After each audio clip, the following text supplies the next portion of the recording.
বিদেশি শিক্ষার্থীদের জন্য যুক্তরাজ্যে আসছে কঠোর অভিবাসন নীতি। টিউশন ফি থেকে শুরু করে বসবাসের সময়সীমা সবকিছুতেই পরিবর্তন আনছে ব্রিটিশ সরকার। এতে মুখ থুবড়ে পড়ার শঙ্কায় বিদেশি শিক্ষানীতি নির্ভর বিশ্ববিদ্যালয়গুলো। একই সাথে উদ্বেগে শিক্ষার্থীরাও। উচ্চশিক্ষার্থে ব্রিটেনে আসা শিক্ষার্থীদের জন্য দিন বদলাচ্ছে। প্রস্তাবিত নতুন অভিবাসন নীতির আওতায় এবার থেকে বিশ্ববিদ্যালয়গুলোর উপর কর আরোপ হতে পারে। ফলে শিক্ষার্থীদের টিউশন ফি বেড়ে যাওয়ার সম্ভাবনা কয়েক গুণ। পাশাপাশি পড়াশোনার পর ব্রিটেনে থাকার সময়সীমাও 2 বছরের পরিবর্তে 1.5 বছর করার প্রস্তাব দেওয়া হয়েছে সম্প্রতি প্রকাশিত হোয়াইট পেপারে।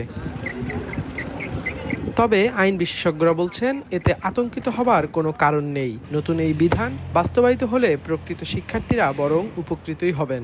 সমস্যা মনে হলো আলটিমেটলি যারা কাজ পাওয়ার তারা কাজ পেয়ে যাবে।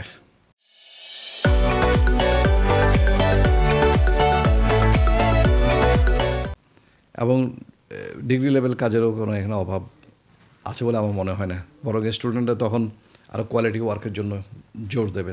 অন্যদিকে বিশ্ববিদ্যালয়ের প্রতিনিধিরা বলছেন ভিন্ন কথা। তাদের মতে, নতুন এই নীতি বাস্তবায়ন হলে যুক্তরাজ্যে উচ্চশিক্ষা প্রত্যাশীর সংখ্যায় বড় ধরনের ধস নামার আশঙ্কা রয়েছে।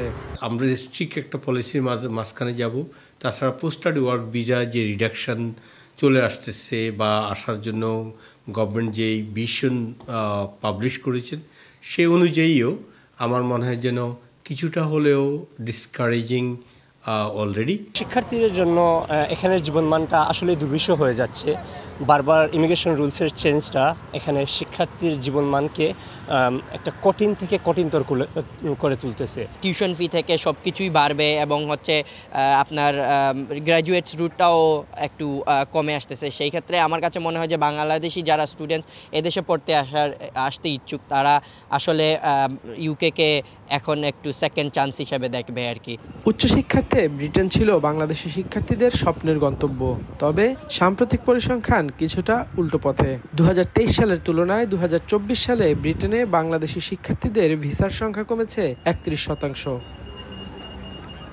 কাজী Tanvir Ahmed, DBC news, London.